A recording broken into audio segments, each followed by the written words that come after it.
இன்றைய நிகழ்ச்சியில் நம்மோடு இணையக்கூடிய விருந்தினர்கள் காங்கிரஸ் கட்சியின் சார்பில் திரு இதயத்துல்லா அவர்களும் அனைவரையும் நிகழ்ச்சிக்கு போடு வரவேற்கின்றேன். திரு இதயத்துல்லா அவர்கிட்ட அதை கொண்டு போகணும்னு நினைக்கிறேன். இது வந்து எல்லாரையும் உள்ள வைப்பாங்க அப்படின்னு கெஜ்ரிவால் அவர்கள் சொல்றாரு. தப்பு செஞ்சா வைக்கதான் செய்வாங்கன்றாரு. அவர் தப்பு செஞ்சா வைக்கணும்னு சொன்னா இன்னைக்கு பாஜகவுக்கு ஆதரவு கொடுத்த கட்சிகள் பாஜகவில் இணைந்து ஏற்கனவே ஊழல் குற்றம் சாட்டப்பட்டு இன்னைக்கு அஸ்ஸாமுடைய முதல்வர்ல இருந்து சுவந்த அதிகாரியில இருந்து நம்முடைய மகாராஷ்டிராவுடைய அஜித் பவார் ராணே இப்படி பல பேரை உள்ள வச்சிருக்கணும். ஏன் இன்னும் சொல்ல போனா பாஜகவுடைய பல தலைவர்கள் கற்பழிப்பு குற்றம் மோசடி குற்றம் இப்படி பல உள்ள வச்சிருக்கணும். அவங்கள உள்ள வைப்பாங்க. அது காலம் கொஞ்சம் வெயிட் பண்ணணும். 1 மாசம் 2 மாசத்துக்கு நடக்கும். இன்னைக்கு என்ன சொல்லியிருக்காங்க கெஜ்ரிவாலை பத்தி, அதாவது அதே இன்னும் தண்டிக்கப்படவில்லை அவர். அவருக்கு எந்த குற்ற பின்னணியோ அல்லது அவரால் சமூகத்துக்கு அச்சுறுத்தலோ இல்லை. அவர் மீதான கைது நடவடிக்கை சட்டப்பூர்வமானது என்ற கேள்வி உச்சநீதிமன்றத்தில் விசாரணையில் உள்ளது. இது உண்மையிலே இது சட்டப்பூர்வமான கைதா இல்லை இடி மோடி அவர்களால் ஏற்படுத்தப்பட்ட கைதா என்பதை பற்றி இன்றைக்கு விசாரணையில் உள்ளது. சுப்ரீம் கோர்ட் வார்த்தை இறுதி தீர்ப்பு இன்னும் வழங்கப்படவில்லை. அவர் மேல இறுதி தீர்ப்பு வழங்கப்படவில்லை. நீங்க இடி உடைய ஆசைக்கு அதனுடைய சட்ட திட்டங்களுக்கு உட்பட்டு இந்த சட்டத்தை திருத்தினார் இல்லையா மோடி, அதன் அடிப்படையில் கொண்டு போய் உள்ள வைக்கிறாங்க. அவர் தான் ப்ரூவ் பண்ணணும் வெளியே வரணும்னா. அது நடக்கிற காரியம் அல்ல. இப்ப பிரச்சனை என்னன்னு சொன்னா, இப்படிப்பட்ட ஒரு சூழல்ல இவ்வளவையும் சொல்லிக்கிட்டு தான் உச்ச நீதிமன்றம் வந்து அவருக்கு விடுதலை கொடுக்கிறது. அவருடைய தனிப்பட்ட ஒரு விஷயமும் தேர்தல் நேரத்தில் அநியாயமாக பாஜக தனக்கு ஏற்பட்ட அந்த பயத்தின் காரணமாக எதிர்கட்சி தலைவர்கள் எல்லாம் உள்ளே கொண்டு வைப்பது. திரு கெஜ்ரிவால் அவர்கள் சொன்னதை நீங்க சொன்னீங்க. கொஞ்சம் விட்டிருந்தா இன்னைக்கு தமிழக முதல்வரையோ மேற்கு வங்காள முதல்வரையோ இன்னும் என்னென்ன முதல்வர்கள் இருக்கிறாங்களோ எதிர்கட்சியில் இருக்காங்களோ அவங்களையும் உள்ள வச்சிருப்பாங்க. ஏன்னா நீங்க சுப்ரீம் கோர்ட் பேசின சொன்னதை படிச்சீங்க. அவரால் எந்த அச்சுறுத்தலும் இல்லை, அவர் எவ்வளவு நல்ல, அவர் வந்து ஒரு தலைவர், அவர் மேல குற்றம் நிரூபிக்கப்படவில்லை. அது அப்படியே கவிதா அவர்களுக்கு பொருந்தாதா? அவங்க உள்ள இருக்கணும், இவரே வெளியே. நேற்று வழக்கு வந்திருக்கு, அந்த வழக்குல தீர்ப்பு. நாளைக்கு கவிதா வழக்கு வந்தா இதே தான் சொல்லுவாங்க. ஏன் இத்தனை நாளா இது செந்தில் பாலாஜிக்கு பொருந்தல? நான் கேட்கிற கேள்வி அது என்ன, கெஜ்ரிவாலுக்கு ஒரு நியாயம் செந்தில் பாலாஜிக்கு ஒரு நியாயம் கேட்க மாட்டாங்க. கேள்வி நியாயமான கேள்வி. அவர் முதல்வர், அவருடைய பின்னணி எல்லாத்தையும் அவர் என்ன விளக்கமா உச்ச நீதிமன்றம் சொல்லுது. அவர் மீது ஏற்கனவே எந்த குற்றமும் கிடையாது. அது மட்டும் அல்லாமல் வந்து இந்த நேரத்தில் அவர் வச்சிருக்கிறது வந்து ஒரு கட்சியினுடைய தலைவர், ஒரு முதல்வராக இருக்கக்கூடியவர். கட்சி தலைவர்னா சட்டம் அவருக்கு சிறப்பு அந்தஸ்து அப்படி அல்ல. ஈக்குவாலிட்டி பிஃபோர் லாலா நம்ம ஆர்டிகல் 14ல இருக்கா இல்லையா? யூ ஆர் கரெக்ட்மா. நான் கேக்குறது அந்த வழக்கு வந்தாலும் அதை பத்தி பேசுறாங்க. நாளைக்கு கவிதா வழக்கு வரும்போது மற்ற வழக்கு வரும்போது உச்சநீதிமன்றம் அப்படி கிடையாது. இதுவரைக்கும் எந்த வழக்கிலும் கொடுக்காமல் உங்களுக்கு தேர்தல் பிரச்சாரம் செய்வதற்காக உச்சநீதிமன்றம் உங்களுக்கு வந்து பிணை கொடுக்கிறது அப்படின்னு சொன்னா இதை எல்லா அரசியல் கட்சி தலைவர்களும் கேட்கலாமே. நாளைக்கு சார் நீங்களே ஆட்சிக்கு வர போறீங்கன்னு சொல்றீங்க, நீங்களே ஆட்சிக்கு வருவீங்க, பிஜேபி காரங்க 4 பேரை இந்த மாதிரி குடிச்சு ஜெயில வைப்பீங்க. அவங்க என்ன சொல்லுவாங்க, எங்களுக்கு தேர்தல் நாங்கள் ஒரு வெளியே வரணும் வந்துடலாமே. அப்ப இது எப்படி டைல்யூட் ஆகுது? அங்க புடிச்சு வச்சா தானே தேர்தல் நேரத்துல நீங்க புடிச்சு வைக்க மாட்டீங்க. லெவல் ஆமா லெவல் லெவல் பிளேயிங் ஃபீல்ட்னு சொல்லுவாங்கம்மா. இப்பதான் சொன்னீங்க, அதை நீங்க வந்த உடனே எல்லாரையும் ஆவேசமா நாங்க உள்ள போறோம். குற்றம், அதாவது குற்றவாளிகளை சொல்றேன். குற்றவாளிகள் மட்டுமல்ல, அவர்கள் மீது வந்து குற்றவாளிகளை தான் நானும் பேசுறேன். நீங்க தவறு செய்தவர்கள் இருந்தால் சார் உங்க பார்வை அரவிந்த் கெஜ்ரிவால் தவறு செய்யலன்னு நீதிமன்றம் சொல்லல. திரும்ப உங்களுக்கு படிச்சு காமிக்கிறேன். சார் நீங்க சொல்லுங்க, நரேந்திர மோடி ஊழல் பண்ணிருக்காரு. நரேந்திர மோடி ஊழல் செய்திருக்காரா இல்லையா? உங்க பார்வை என்ன? ஒரே நிமிஷம். உச்ச நீதிமன்றம் அவர் குற்றவாளி இல்லைன்னு சொல்லி இருக்கு. எங்க சொல்லி இருக்கு? நிரூபிக்கப்படவில்லைன்னு சொன்னாலே முடிஞ்சு போச்சு. திரும்ப நான் படிக்கிறேன். அவர் மீதான கைது நடவடிக்கை சட்டப்பூர்வமானதா என்ற கேள்வியும் இருக்கிறது உச்ச நீதிமன்றம் சொல்லுது. அதுவே தவறு. அது மட்டும் இல்ல, இதே கேள்வி செந்தில் பாலாஜி அவர்களுக்கும் இருக்கு. அவரோட தொடர்ந்து சுப்ரீம் கோர்ட் வார்த்தையை 4 வார்த்தையை தெளிவா படிக்கிறேன். நீங்க சுப்ரீம் கோர்ட்டை நீங்க குற்றம் சாட்டுறீங்க. ஏன் கவிதாவை விடல, ஏன் பாலாஜி சுப்ரீம் கோர்ட் நீங்களோ ஸ்ரீராமோ சொல்வது எப்படி இருக்குன்னா, ஏன் சுப்ரீம் கோர்ட் இவங்களை விடல நீங்க கேட்டீங்க, மக்கள் பாக்குறாங்க. அப்ப நீங்க என்ன அர்த்தம்னா சுப்ரீம் கோர்ட்டை, ஏன்னா சுப்ரீம் கோர்ட்டுக்கு பாஜகவுக்கு எதிரான தீர்ப்பு வந்தா உடனே சுப்ரீம் கோர்ட் எதிர்ப்பாங்க. இப்ப நான் சொல்றேன், டெல்லி கீழமை நீதிமன்றம் உள்துறை அமைச்சத்துக்கு கீழே இருக்கனால, அவங்க வந்து சட்ட அமைச்சத்துக்கு கீழே இருக்கனால அவங்கள்ட்ட இருந்து எல்லா பலனும் பெறுவதற்காக வேண்டி, அடுத்தடுத்த பதவி உயர்வு பெறுவதற்காக வேண்டி பாஜகவுக்கு ஆதரவாக தொடர்ந்து தலைவர்களுக்கு எதிராக தீர்ப்பு வழங்குன்னு சொல்லலாமா? நான் கேட்கிற கேள்வி. அது கண்டெம்ட் ஆஃப் கோர்ட் வந்து நீங்க ஃபேஸ் பண்ணிக்கிறீங்கன்னா சொல்லலாம், தாராளமா நீங்க சொல்லலாம், எனக்கு ஒன்றும் பிரச்சனை இல்லை. நான் தெளிவா சொல்றேன் உங்களுக்கு. உச்சநீதிமன்றம் சொன்ன ஒவ்வொரு விஷயம் சொல்றோம். இன்னும் அவர் என் கேள்வி ரொம்ப சிம்பிள். அது நீங்க ஏற்கனவே படிச்சிட்டீங்க. படிச்சிட்டு மட்டும் இல்ல, மீண்டும் படிச்சு காமிக்கிற நிலைமை கொண்டு வர்றீங்க நீங்க. என் கேள்வி ரொம்ப சிம்பிள். நரேந்திர மோடி ஊழல் செய்திருக்காரா இல்லையா? அவர் ஊழல் செஞ்சாரா இல்லையாங்கிறது அவர் ஆட்சியில் இருக்கனால அவர் மேல ஊழல் குற்றச்சாட்டு இல்ல. உங்க பார்வை என்னன்னு கேக்குறேன். நான் சொல்றேன், அதானிய கையோட கூட்டிட்டு போய் ஆஸ்திரேலியாவுல 5000 கோடி ஸ்டேட் பேங்க்ல இதுக்கு முன்னால எந்த முன்னுதாரணம் வாங்கி கொடுத்தாரு?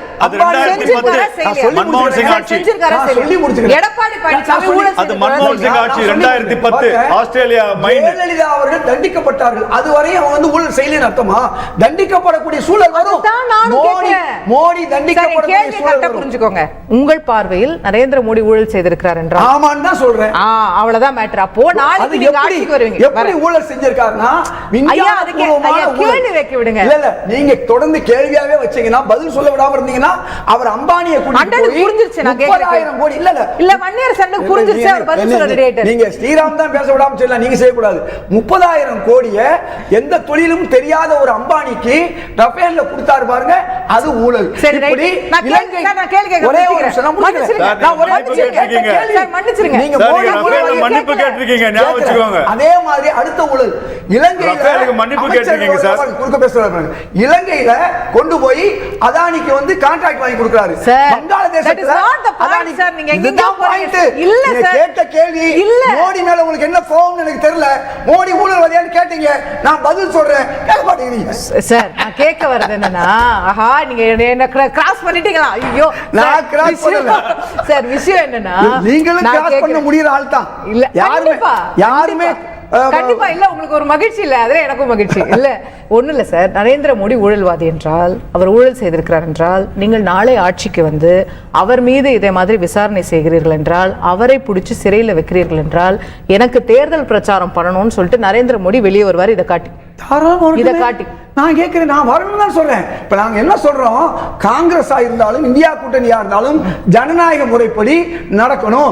ஜனநாயக விரோதமாக முதல்வர்களையும் அரசியல் தலைவர்களையும் இந்த தேர்தல் நேரத்தில் பிடிச்சி உள்ள வைக்க கூடாது. எத்தனை மாசம் இருந்துச்சு அவர் மீது வழக்கு போட்டு எவ்வளவு நாள் ஆச்சு? நான் கேட்கிற கேள்வி இதைத்தான் நான் கேட்கிறேன். தேர்தல் நேரத்தில் பிடிச்சி போட்டுட்டு நான் திரும்பி திரும்பி கேட்கறதா, நீங்க மயில பொடிச்சு சிறக ஒடிச்சு ஆடுன்னு சொன்னா ஆட முடியுமா? இல்ல காலை ஒடிச்சு ஆட முடியுமா? அல்ல குயில பிடிச்சு குரலை ஒடிச்சு பாடுன்னு சொன்னா பாட முடியுமா? இதுதான் இன்னைக்கு கேட்கிற கேள்வி. பாஜக எவ்வளவு மோசமான ஒரு ஜனநாயக விரோத வேலைகளை செஞ்சுக்கிட்டு இருக்காங்க. இன்னைக்கு உலகத்துல பல நாடுகள் அதை சொல்லிக்கிட்டு இருக்கு. அதை விட அவருக்கு ஆதரவா புதின் வந்திருக்காரு. சர்வாதிகாரியான புதின் அவர் என்ன பண்ணிருக்காரு? அமெரிக்காவை குறை சொல்றாரு. ஏன் குறை சொல்றாரு தெரியுமா? மோடிக்கு நண்பர்ங்கிற அடிப்படையில். ஏன்னா புதின் தொடர்ந்து ஜனநாயக விரோதமாக தொடர்ந்து இருக்கலாம் இல்லையா? அதே மாதிரி மோடி இருக்கிறாரு. நம்ம ஜாதி அவரு எந்த ஜாதி? இந்த மாதிரி மோசமான தொடர்ந்து ஜனநாயக விரோதத்தில் இருக்கக்கூடிய ஜாதி நினைச்சுக்கிட்டு மோடி மேல ஒரு பாசம், அந்த பாசத்துல அமெரிக்காவுக்கு எதிராக புதின் பேசுறாரு. சுப்ரீம் கோர்ட் பிரச்சாரத்துக்குன்னு விடல, நல்லா புரிஞ்சுக்கங்க. நம்ம மீண்டும் சொல்றேன், இவங்க கேட்டதுதான் பிரச்சாரம் தேவைப்படும் சொல்றாங்க. அவருக்கு என்ன சொல்றாங்க? தனி நபரின் தனித்துவம் மற்றும் சூழ்நிலையை கருத்தில் கொள்ளப்படுகிறதுனா உச்சநீதிமன்ற பிரச்சாரத்துக்கு போய் விடணும்னு சொல்லி கெஜ்ரிவால் சொல்லல. பட் எலெக்ஷன் டைம்ல அவங்க முக்கியமா எலெக்ஷன் இல்ல சுப்ரீம் கோர்ட்டோட அப்சர்வேஷன்ல இருக்கு. இது எலெக்ஷன், தேசிய எலெக்ஷன், ஒரு தேசிய கட்சியுடைய தலைவர் அவரு அப்படிங்கறதெல்லாம் அவங்க வந்து ஒரு ஜனநாயக, நான் சொல்றது வெர்டிக்ட்ல டெமோக்ரஸிக்காக உள்ள பல விஷயங்கள் அவங்க சொல்றாங்க. கேள்வி அப்சர்வேஷன் வேற, வெர்டிக்ட்ல அது கொடுக்கல. ஓகே, நான் திரும்பி செக் பண்ணிக்கிறேன். தெரியுதே சொல்லு. ரொம்ப தெளிவா சொல்லலாம். ஏதோ 2 சீட்டு விசிகான்னு சொல்றாரு. ஒரு வரலாறு தெரியாது. பாஜகவும் 2 சீட்ல இருந்தா இன்னைக்கு ஆட்சியை பிடிச்சிருக்கிற வரலாறு தெரியாது. இன்னைக்கு விசிகா தலைவரை ஒரு இளைய அம்பேத்கரா பார்க்குறாங்க. நான் கண்ணால் பார்த்தேன். பெங்களூர்ல, ஆந்திராவில், மகாராஷ்டிரா பல மாநிலங்களில் அவர் பிரச்சாரம் பண்ண போறாரு. ரொம்ப எகத்தாளம் பண்ணிக்க வேண்டிய அவசியம் இல்லை. அவர் ஒரு தலைவர், அவர் சமூக நீதிக்கு போராடுறாரு. அது ஒரு பக்கம் இருக்கட்டும்.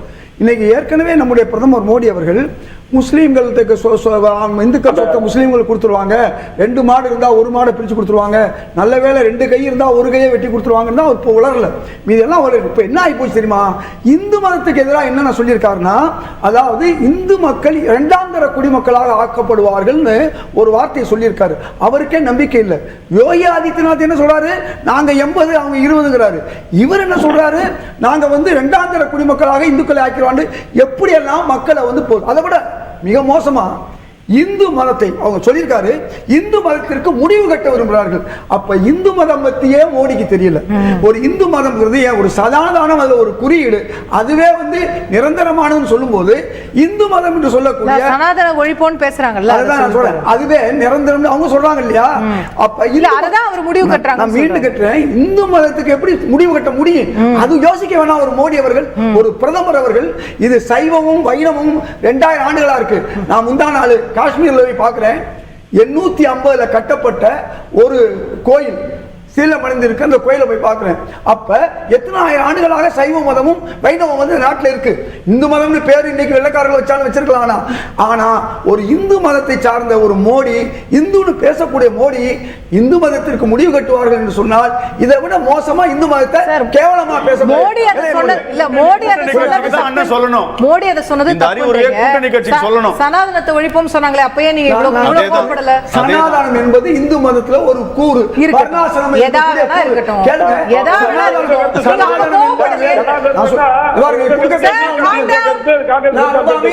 நீங்க பேசும்போது எவ்வளவு வளர்ந்தீங்க, எவ்வளவு அமைதியா இருந்தேன்.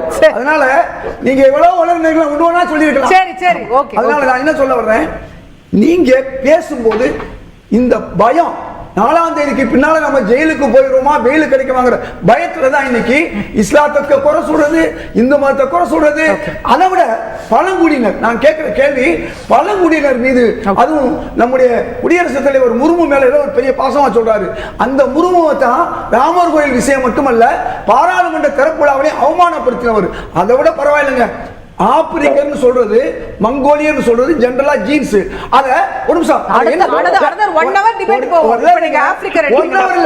என்ன வார்த்தை சொல்லிருக்காரு? ஆப்பிரிக்கன் என்பது இழிவா? மோடி அவர்கள் என்ன சொல்றாரு?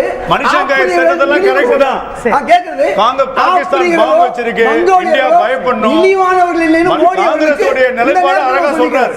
என்னதான் உளறினாலும் உளறலுடைய மூட்டையில் பொய் மூட்டைனா அதே பொய் மூட்டை. இதெல்லாம் இந்த மண்ணுல கேவலமான ஒரு 4ஆம் தர பேச்சை தான் அது நம்ம வலதுசாரி கூட பேசுறது இல்ல.